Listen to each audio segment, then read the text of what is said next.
They sold her for being useless, but the rancher took her hand and said, "You're all I've ever needed." The wind howled through the cracked boards of the tiny farmhouse, carrying the bite of another hard winter. Mary stood in the corner, clutching her shawl as if it could hide the shame in her trembling hands. The men at the table didn't even look her way. They talked about her like she wasn't there, their voices rough and careless as boots on gravel. "She's no good to us," her father said, spitting into the fire. "Can't work the fields proper, can't bring no dowry, can't bear a man's line. She's just another mouth in a house already half empty." Her stepmother Liza crossed her arms and added coldly, "Best to make use of her while we can." Mary's heart thudded painfully. She'd known this talk was coming. The harvest had failed, the debts were piling, and her father's temper grew sharper with each empty meal. But to hear it said aloud, to hear herself called useless, burned worse than the frost that crept under the door. Across the table sat Mr. Crane, a traveling trader from the next county over. His coat was heavy and his smile oily. He had a small pouch of silver coins resting in front of him, and every time he touched it, Mary's stomach turned. "She fetch a fair bit of help in the kitchen," Crane said, his eyes raking over her as if measuring a mule. "Not strong, but quiet. Won't talk back. $10 and a paper of sale if you're agreeable." Her father grunted. "Done." Mary's lips parted in disbelief. "Pa, quiet," he barked, slamming his palm on the table. "You'll do as you're told." The silver click. The paper was signed. It was over before she could even breathe. Crane rose, tugging on his gloves. "Pack her a blanket, maybe a crust of bread. I'll be talking her west come morning." That night, Mary sat on her straw bed, staring at the single candle flickering on the windowsill. Every sound of the wind felt like a whisper of goodbye from the walls, the rafters, the only place she'd ever known. But there was nothing left to stay for. Not love, not hope, just the hollow echo of a life she hadn't chosen. When dawn came, she climbed into Crane's wagon, her small bundle clutched tight. The road was long, the silence heavy. He didn't speak much, only snapped the reins and hummed tunelessly. The fields gave way to plains, then to the shadow of distant hills.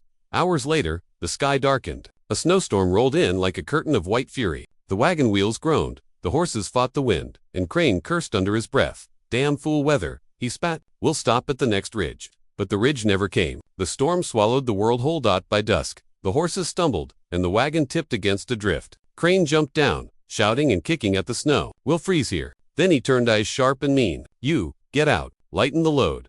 Mary blinked, stunned. "What? You heard me out?" He yanked her arm and shoved her into the storm. She fell hard into the snow, gasping as the cold bit through her clothes. Before she could rise, he climbed back into the wagon, snapped the reins, and disappeared into the white. She screamed his name once, but the wind stole her voice.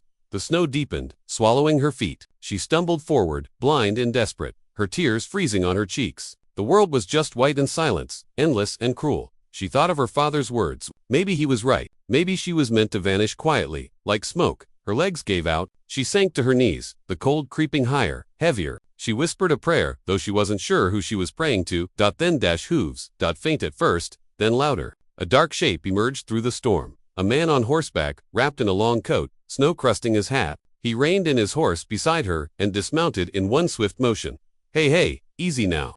His voice was low, steady, cutting through the wind. Strong hands lifted her up, as if she weighed nothing. She tried to speak, but her lips were blue, her body too cold for sound. "Don't talk," he murmured. "You're safe now." He wrapped his coat around her thick, warm, smelling faintly of leather and pine, and carried her toward a waiting horse. As he placed her before him in the saddle, she felt the steady beat of his heart against her back. She didn't know who he was, or why he'd stopped in a storm no sane man would ride through. But for the first time in her life, someone had lifted her, not to sell, not to scold, but to save. And before darkness claimed her, she heard his quiet promise through the storm. "I've got you." The world came back to Mary slowly, first as a warmth that didn't belong to her, then as the faint smell of wood smoke and pine sap. When she opened her eyes, she wasn't in the snow anymore. A heavy wool blanket covered her up to her chin. The flickering glow of a fire painted the wooden walls in soft amber light. Somewhere nearby, a kettle hissed gently, and the steady thump of boots moved across the floor. She tried to sit up, but her limbs refused. A deep voice stopped her. "Don't move too quick. You were half dead when I found you." Her eyes lifted. The man from the storm stood near the hearth, hanging a damp coat to dry. He was tall, broad-shouldered, with dark hair that curled slightly at his neck. A scar traced his jawline, old and pale, like a story never told. She swallowed, her throat aching. "Where am I?" "Blackthorn Ranch," he replied simply, not turning around. 3 miles west of Dry Creek. Mary blinked, the name unfamiliar. "And you, who are you?" He glanced at her then, his gaze steady but not unkind. "Eli Turner." He walked over and placed a steaming cup of broth on the small table beside her bed. "You'll need this. You've been out near a day and a half." Mary's lips parted. A day and she stopped, shaking her head. The traitor, he left me. Eli's jaw tightened. I saw the wagon tracks. He dumped you and rode on. Her eyes dropped. She shouldn't be surprised. Still, hearing it aloud felt like another stone on her chest. Eli poured himself a cup of coffee and sat at the far end of the small cabin, silent except for the crackle of the fire. She watched him in the dim light, the way his large hands wrapped around the mug, how his shoulders carried a quiet weariness. "Why did you help me?" she asked softly. He looked into the flames. "Because leaving a soul to die in the snow ain't something I could stomach." There was no pride in his voice, no kindness he seemed to boast of, just plain truth. Mary's eyes stung. "You should have let me be," she whispered, more to herself than to him. Eli's brow furrowed. "Why's that?" "Because nobody wants me. My family sold me off for being useless." The word came out broken, like something torn. He didn't speak for a moment. The fire cracked, and the wind moaned faintly outside. Then he said, "Can't say I believe in useless people. Only cruel ones who make others think they are." The words sank into her like warmth after cold. No one had ever said such a thing to her. She turned her face away, tears slipping silently onto the blanket. Eli rose, set his cup down, and said quietly, "You'll stay here till you're strong enough to travel. There's food, and the spare room's yours."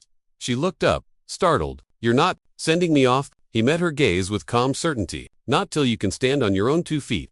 He tipped his hat and stepped outside, leaving her to the fire's glow and her thoughts. Over the next days, Mary regained her strength. The cabin stood nestled against a slope, part of a small ranch that stretched into frozen fields and pine ridges. She watched Eli work through the frosted window, feeding the horses, splitting wood, checking fences. He spoke little, but every motion carried purpose. When she could finally stand, she began to help. It started small, washing dishes, mending torn shirts, but Eli didn't stop her. He only watched, as though measuring her spirit more than her strength.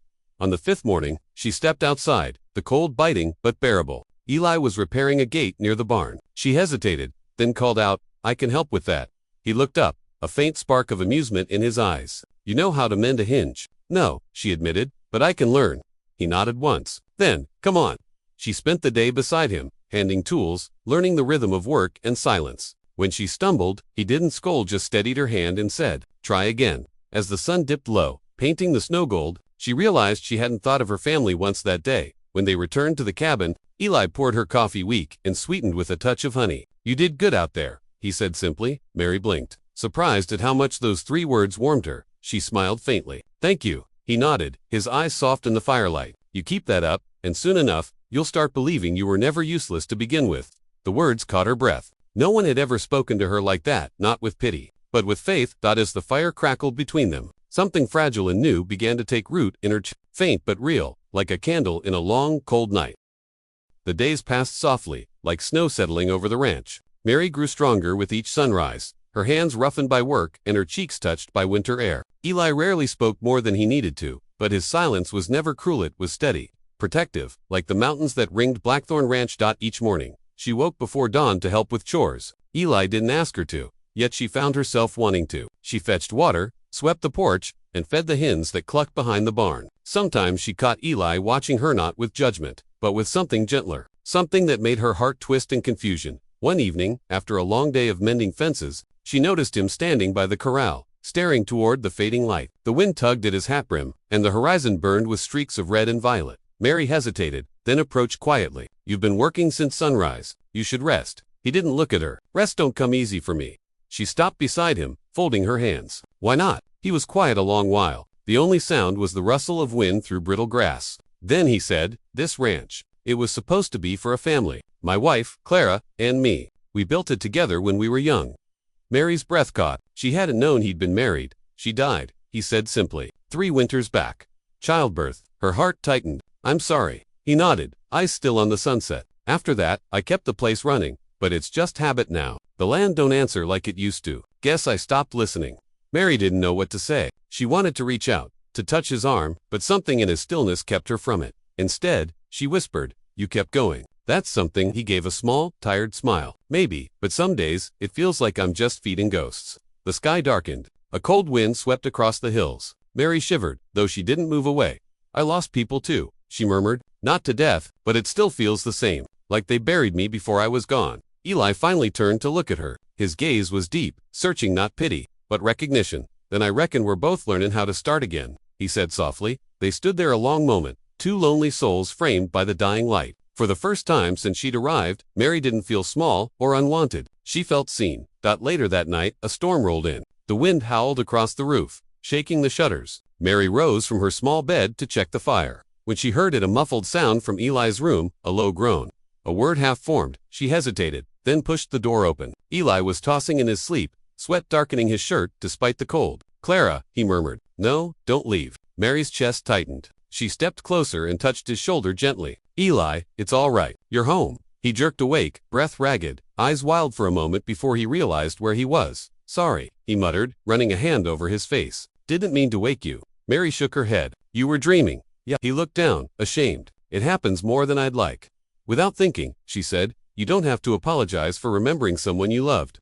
His eyes met hers, tired, vulnerable. "Guess you've got a kind heart." "Mary," she swallowed. "It's just the only thing no one could take from me." Eli gave a faint, almost pained smile. "Then it's the best thing you've got." She nodded, unsure how to answer. The storm outside beat against the windows like fists, but in that small room, it felt quiet, fragile, human. Eli leaned back, his breathing steadying. "You should get some rest," he said. "So should you." He chuckled softly, a sound she hadn't heard before, deep and warm. Like a promise. As she turned to leave, his voice stopped her. "Mary," she looked back. "Thank you," he said simply, "for waking me up." She smiled faintly. "Maybe it's your turn to start listening again." He didn't answer, but the look in his eyes told her he'd heard. That night, as Mary lay in her small bed, she thought about the man who had found her in the storm, the one who carried a grief heavier than snow, yet still chose to lift her when he could have ridden on. And for the first time in her life, she whispered into the dark, not a prayer, but a wish. But maybe, just maybe, two broken hearts could mend in the same silence. The storm passed by morning, leaving the land blanketed in soft white silence. The world seemed cleaner, newer somehow, and for the first time since she could remember, Mary woke with a sense of peace instead of dread. She dressed quietly and stepped outside. The air was sharp, and her breath rose in little clouds. Eli was already at the barn, rolling hay bales toward the horse stalls. He worked steady and sure, each movement strong but unhurried. "Morning," Mary called. He glanced up, the faintest smile tugging at his lips. "Morning. Sleep, all right, well enough," she said, tugging her shawl tighter. "The wind tried to sing me out of bed." Eli chuckled, low and brief. "Wind's got a mind of its own out here." Mary helped carry feed buckets inside, her hands reddening from the cold. When the horses nickered softly at her touch, she smiled. "They're gentle, only to folks they trust," Eli said, watching her carefully. "They bite anyone who's mean to them." "Then I think we'll get along." He gave a small nod, as though satisfied by her answer, and went back to work. Over the next few weeks, their rhythm found its shape. Mornings began with chores and coffee. Afternoons were filled with small repairs, mending fences, and preparing meals together. Evenings ended by the fire, sometimes in silence, sometimes with stories of things long past. Mary spoke little of her old life, but Eli never pressed. He seemed to understand that silence could be a kind of mercy. Still, bits of her truth slipped out, like threads from a worn dress. Her father's drinking, her stepmother's cold eyes, the way the word useless had been thrown at her until it stuck. Eli never flinched at her confessions. Once, after she'd told him how her family had sold her without looking back, he said quietly, "Some folks mistake kindness for weakness, but I'd rather be kind than cruel, and call it strength." That night, Mary cried quietly into her pillow, but not from sadness. It was the first time she'd felt that someone had seen her, really seen her, without trying to fix or sell her. One afternoon, the sun finally broke through the clouds. The snow melted into rivulets that ran down the fields. Eli hitched the wagon, saying he needed supplies from town, and asked if she wanted to come along. Mary hesitated, part of her still afraid of towns and the eyes that followed, but then she nodded. "Yes, I'd like to." The road to Dry Creek was long and open, stretching across miles of silver grass and bare hills. The wind was cold, but kind, and for the first time, Mary felt the simple pleasure of being alive. When they reached town, heads turned. Eli was well-known, quiet, respected, and solitary. No one had seen him with company in years. Mary could feel the whispers, could almost hear the murmurs. "Who's that with Turner? Where'd she come from?" But Eli seemed unbothered. When a shopkeeper asked sharply, "Who's the lady, Eli?" he simply said, "A friend." The word hung in the air. It was small, but it meant more to Mary than she could say. No one had ever called her that before. After the errands, they stopped by the riverbank on the way home. The ice had begun to thaw, and the water glittered like broken glass. Eli stood beside her, arms folded. "Funny thing," he said, looking at the horizon, "when Clara passed, I thought I'd never speak to another soul under this sky again. Didn't see the point." Mary looked at him, her heart soft. "And now?" He glanced at her, his expression unreadable. "Now, I reckon I'm glad I was wrong."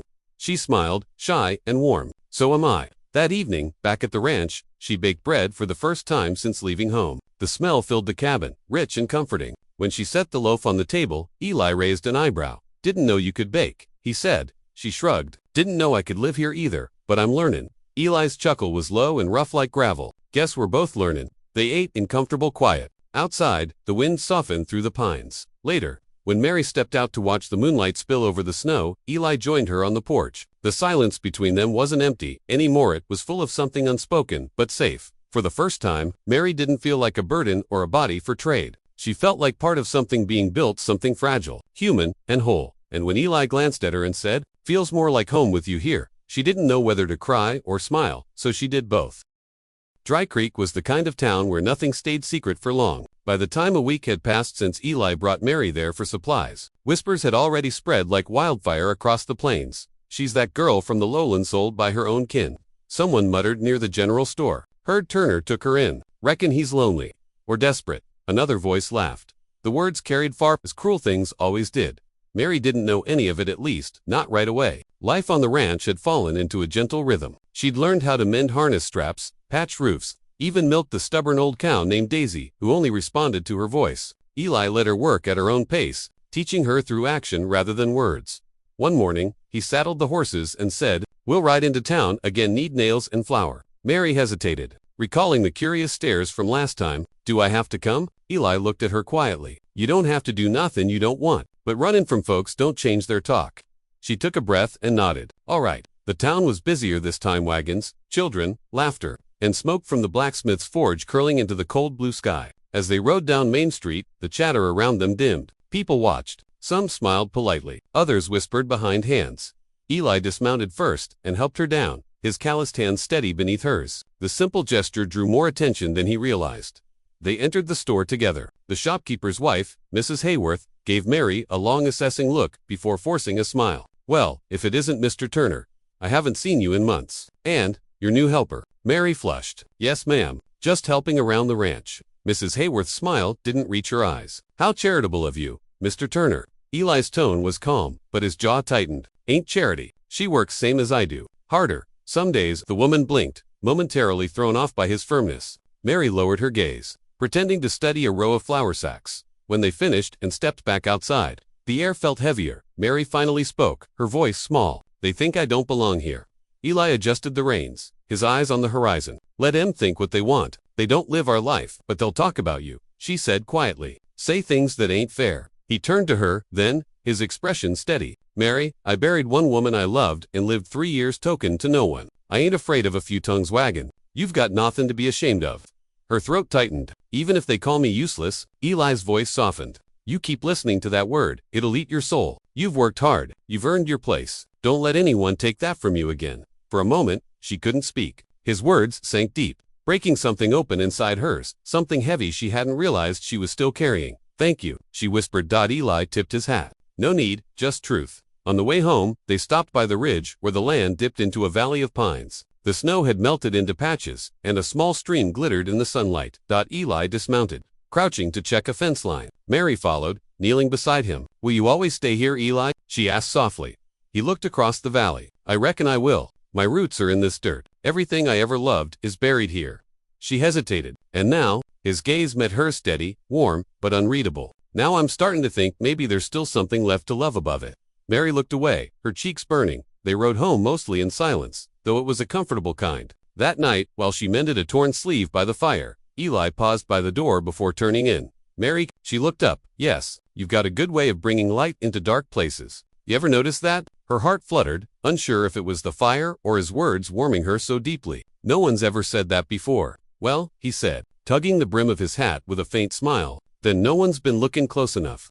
When he left the room, she sat in the flickering glow for a long time, her fingers still and her heart trembling with something she didn't yet dare name. Outside, the wind moved softly through the trees, almost like it was whispering her name. The spring rains came early that year. For days, the sound of it drummed on the ranch roof like a heartbeat, steady and soft. The fields turned green again, the air smelled of wet earth and pine, and Mary found herself smiling more than she realized. She'd grown stronger, her hands no longer blistered, her steps steady, her laughter freer. And Eli'd changed, too. There was less silence around him now. He'd talk while fixing fence posts, hum a tune when riding out to check the cattle, Sometimes, she'd catch him watching her, with a look that said more than he ever dared speak. But peace never stays long in places that once knew sorrow. It began with a knock. Hard, sharp, like the kind that doesn't ask for permission. Mary froze, the spoon in her hand clattering against the tin bowl. Eli looked up from his chair near the fire, his face instantly guarded. The door swung open before he reached it. Two men stepped inside, their coats dripping rain, their boots muddy. One was tall and gaunt, with the unmistakable sneer of someone used to taking what wasn't his. The other hung back, shifting uneasily. Eli Turner, the first man said, pushing back his hat. Heard you took in a girl from the lowlands. Name's Mary. Eli's eyes hardened. Who's es? The man grinned. Her brother, Tom Whitfield. Mary's blood turned cold. She hadn't heard that name in months, not since the night they'd sold her off like livestock. She stepped out from the kitchen, her hands trembling. Tom, she whispered. He turned, that same cruel smile curling his lips. Well, look who's wearing shoes and eating warm food now. Didn't expect you to be living so fine, Mary.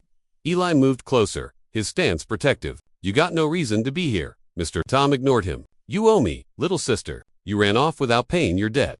Mary stared at him, confused. Debt? You sold me, Tom. You took the money. Tom's eyes darkened. Ain't how I see it. You're still my kin, and kin owes kin, especially when they run off with another man's property. Eli's voice dropped low. You best watch what you say.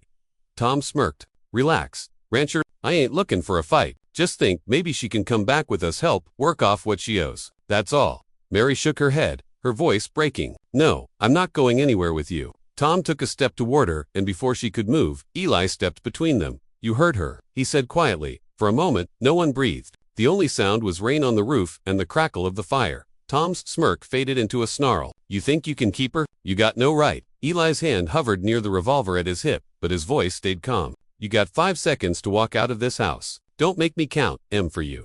The younger man behind Tom tugged at his sleeve nervously. Let's go, Tom. Ain't worth it. Tom glared at them both before finally spitting on the floor. This ain't over. Then he stormed out into the rain, the other man trailing after him. Mary stood frozen, tears blurring her vision. Eli turned, his eyes soft again. You all right? She nodded shakily. I didn't think I'd ever see him again. Eli stepped closer, his voice gentle. You don't owe him a damn thing. He lost the right to call himself your brother the day he sold you. But what if he comes back? She whispered. What if he tells people? Let him talk. Eli said firmly. Truth's on your side. You're safe here. For a long moment, she just stared at him. This man, who had no reason to protect her, yet did so without hesitation. Finally, she said softly, why do you care so much, Eli? He paused, his gaze steady. Because I know what it feels like to lose someone you should have protected, and I ain't making that mistake again. Tears slipped down her cheeks, but they weren't from fear this time. Eli reached out, brushing one away with the back of his hand. You're home now, Mary. Ain't no one talking you from it. Outside, the storm began to fade. Inside, something else began to bloom, a fragile, fierce kind of love that no past could steal. The days that followed Tom's visit were uneasy ones. Though the rain stopped and the hills glistened with new green, there was a shadow over the ranch. Eli began keeping his rifle loaded, and the dogs slept restless near the barn. Mary pretended not to notice, but every creak of the wind made her heart jolt. Eli had told her not to worry, but how could she not? She'd seen the look in Tom's eyes. It wasn't about money anymore. It was about pride, cruelty, maybe even revenge. Still, life went on. The work of the ranch didn't wait for fear. Mary found comfort in routine feeding the horses, tending the chickens, stitching torn coats by lantern light. Eli worked from dawn until the stars came out, fixing fences and checking the herd, his broad shoulders tense with WATCHFULNESS. Sometimes, when the night grew quiet, she would glance toward the porch and find him sitting there, hat tilted, low eyes fixed on the horizon. She knew he was waiting. It happened on a night when the air felt too still, too dry. The moon hung low over the prairie, the wind carrying a faint, acrid scent that made Mary's stomach twist before she even understood why. She stepped outside with a bucket, intending to fetch water, and froze. Far off, beyond the barn, a thin ribbon of smoke curled into the sky. Then came the unmistakable orange flicker of flames. Eli, she cried. The barn. Eli burst from the house, grabbing his rifle and sprinting toward the blaze. Mary followed, heart pounding, skirts catching on the grass. The fire was spreading fast, hay bales ignited, wood cracking, animals panicking inside. Get the horses out, he shouted. Mary ran for the stalls, coughing from the smoke. She unlatched one gate, then another, smacking the animals to drive them out into the open field. Sparks flew around her like fiery insects, and her eyes stung with tears. Eli hauled open the side door, shouting her name. Mary, out. I can't, there's one more, she yelled, rushing toward the last stall where Daisy, the stubborn cow, bellowed in terror. She tugged at the rope, screaming through the smoke. "Come on, Daisy, please." The cow finally stumbled forward, nearly knocking her down as Eli grabbed Mary's arm and pulled her clear just as part of the roof gave way. They stumbled into the cold night air, coughing and gasping. Behind them, the barn collapsed in a shower of sparks. Eli turned toward the open field, eyes scanning for movement. "It was set," he said, voice rough. "Ain't no lightning, ain't no accident." Mary's heart dropped. "Tom," Eli nodded grimly. "Had to be." They worked till dawn, beating out what flames they could, saving the few supplies not burned to ash. By sunrise, the barn was nothing but blackened beams and smoldering smoke. Mary sat on the ground, her face streaked with soot and tears. Eli came over, crouching beside her. "You did good, Mary. Saved near every horse." She shook her head. "But we lost so much. All your work." He looked out over the charred remains, then back at her. "Wood can be replaced." "You can't." Her breath caught. "You mean that?" He nodded. "You think I'd risk my life in that fire for just lumber?" She swallowed hard, emotion rising thick in her throat. "I don't deserve this. Eli, your kindness, any of it." He reached out, gently taking her chin so she'd meet his gaze. His voice was low, steady, and full of something that made her heart ache. "You deserve peace. Mary, you deserve a home. And you got both right here. If you'll keep staying." For a moment, she could only stare at him. Then she whispered, "I'll stay." A faint smile touched his lips. "Good, 'cause I don't think I could stand this place without you anymore." The rising sun painted the plains gold, glinting off the ashes like tiny shards of glass. The barn was gone, but something stronger had taken its place.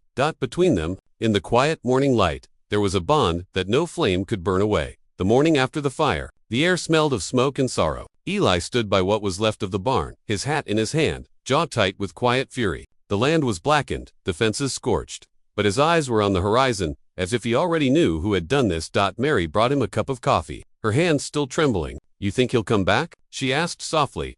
Eli didn't look away from the horizon. "If he set that fire, he'll come back to finish what he started. Men like that don't stop till someone makes em." Fear tugged at her chest. "What if he hurts you?" Eli finally turned, and the calm steadiness in his gaze silenced her worry. "Ain't the first time I've had to protect what's mine." Then, gentler, "And you're mine to protect now." Mary, she wanted to argue but couldn't. His words filled her with warmth and fear all at once. That night, the wind howled low across the plains, carrying with it the promise of trouble. The ranch dogs barked endlessly, uneasy. Eli loaded his rifle again and checked the windows. Mary sat by the hearth, pretending to mend a shirt, though her hands barely moved. Her mind raced with images of the fire, Tom's sneer, Eli's calm defiance.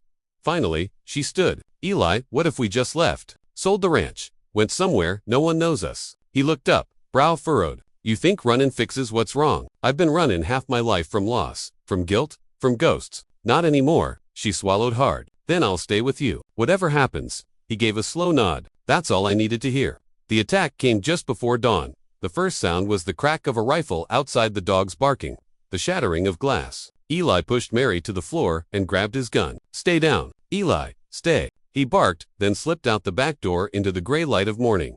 Mary crawled to the window, heart pounding. Through the drifting fog, she saw two figures on horseback, Tom and the nervous man from before. They circled the ranch like wolves, shouting curses. "Come out, Turner, ain't so brave now, are ya?" Tom hollered. Eli stepped out from behind the corral, his rifle leveled steady. "You made a mistake, Cumin back. Whitfield," Tom spat. "You took what was mine. Burn for it." A shot rang out. It missed Eli by inches, splintering the post beside him. He returned fire sharp, precise, and the younger man's hat flew clean off his head. The coward turned and fled, but Tom dismounted, charging forward like a man possessed. Mary couldn't stand it anymore. She burst from the house, ignoring Eli's shout. "Tom, stop this." He turned toward her, face twisted in rage. "You think you're better than us now. You think this man loves you. You ain't worth a dime, Mary." Eli stepped between them, his voice low but burning. "You say one more word to her, and you'll answer for every bruise, every tear you ever caused." Tom's lip curled. "You gonna shoot me for telling the truth?" Eli's finger tightened slightly on the trigger. "For threatening her, ya." For a long moment, the only sound was the wind. Then Tom lunged, pulling a knife from his coat. Eli fired once. The sound echoed across the valley, scattering birds from the trees. Tom fell to his knees, eyes wide with disbelief. The knife clattered to the dirt. Then he crumpled forward, silent. Mary stood, frozen, trembling. Eli lowered the rifle slowly, his chest rising and falling hard. She rushed to him, her hands shaking. "Eli, you." He caught her hand, his voice ragged. "I had to." He wouldn't have stopped. Tears welled in her eyes. "I know, He pulled her close then, holding her as the morning light broke over the land, warm, golden, and quiet once more. By the time the sheriff arrived from Dry Creek, The story was simple: self-defense, witnessed, settled. As the sun climbed higher, Mary stood beside Eli on the porch, staring at the wide stretch of land that had nearly been taken from them. It's over, she whispered. Eli nodded, though his eyes were far away. Yeah, but I reckon it's also a start. She turned to him. A start. He looked at her then, a faint smile tugging at the corner of his mouth. You once said you didn't belong nowhere. Well, maybe you do now. Her heart swelled. With you. With me, he said simply. And as the morning wind swept through the ashes of what once was, something new began to grow, stronger than fire, steadier than fear. Love, unspoken but certain, like dawn breaking after the longest night. The winter that followed the fire and the fight felt longer than any before it. The wind cut through the valley, sharp and cold, and every creak of the house reminded them of what had been lost and what had been saved. Mary often woke in the quiet hours before dawn, listening to the soft breathing of the man in the next room. Sometimes she'd hear him rise, step outside, and stand for a long while beneath the stars. He never said it, but she knew Eli carried guilt for that morning, no matter that the sheriff had called it justice. The land held memories, and so did he. But life doesn't stop for grief. The earth began to thaw again, and with the first hint of spring came the sound of hammers. Eli rebuilt the barn with his own hands. At first, he worked alone, measuring, cutting, hauling boards from town. But Mary couldn't stand watching from the window anymore. She wrapped her hair in a scarf, rolled up her sleeves, and joined him. You don't have to, he said when she picked up a hammer. She smiled faintly. You didn't have to save me either. But here we are. He chuckled under his breath and handed her a handful of nails. Then here we are. Day by day, they worked side by side, sawing wood, hauling hay, wiping sweat from sun-warmed skin. The new barn began to rise stronger than before, its fresh timber smelling of cedar and promise. Sometimes Eli caught himself watching her instead of working. The way sunlight touched her hair, the sure way she swung that hammer, it stirred something deep in him. Something he'd thought had died with the woman he once loved. And each time, he looked away, Mary's heart thudded in quiet panic. Because she'd seen that look before and she wanted so badly for it to mean what she thought it did. By late April, the fields turned green again. The creek sang louder, the animals grazed easy, and laughter returned to the ranch. One evening, as the sky burned pink and gold, Mary and Eli stood outside, admiring their work. The barn doors stood open, the smell of fresh hay drifting out. You built this, she said softly. We built it, he corrected. Wouldn't have finished without you. Mary smiled, brushing a strand of hair behind her ear. I never thought I'd have a place like this. A place I helped make. Eli looked at her, something unreadable flickering in his eyes. Mary, you've done more than build a barn. You've built something in me I didn't know I still had.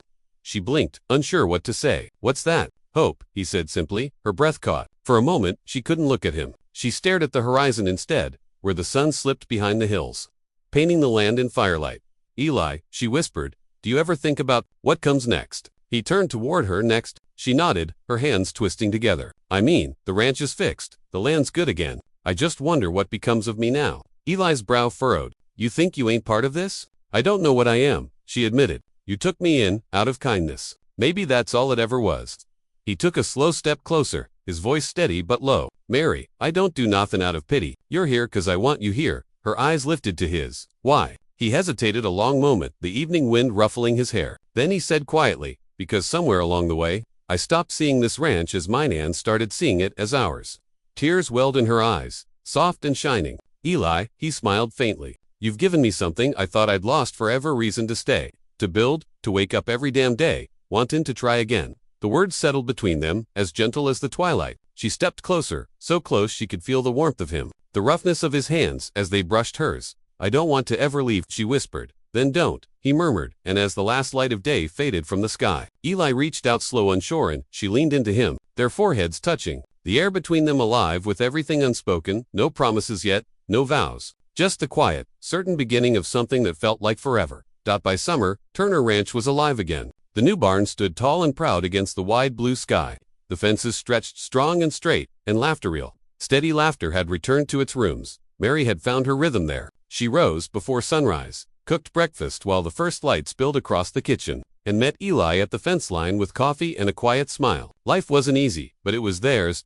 And sometimes, when she'd stop to catch her breath, she'd think about how far she'd come from the girl no one wanted to, the woman who'd built a home with her own two hands. Eli saw it too. He didn't say much about love, never had the words for that, but the way he looked at her when she laughed or the way he touched her shoulder when he passed spoke louder than anything else could. One evening, when the sun dipped low and the world turned golden, Eli saddled his horse and called for her. Come ride with me, he said. She smiled, brushing dust off her apron. Where are we going? You'll see. They rode in silence for a while, the wind tugging gently at Mary's hair, the prairie stretching endlessly around them. The horses' hooves beat a steady rhythm against the earth, and every breath of air smelled of pine and river water. When they reached the cottonwood grove near the creek, place where the wind hummed softly through silver green leaves, Eli stopped. He dismounted and tied his horse to a low branch, then turned to help her down. His hand lingered a second longer than it needed to.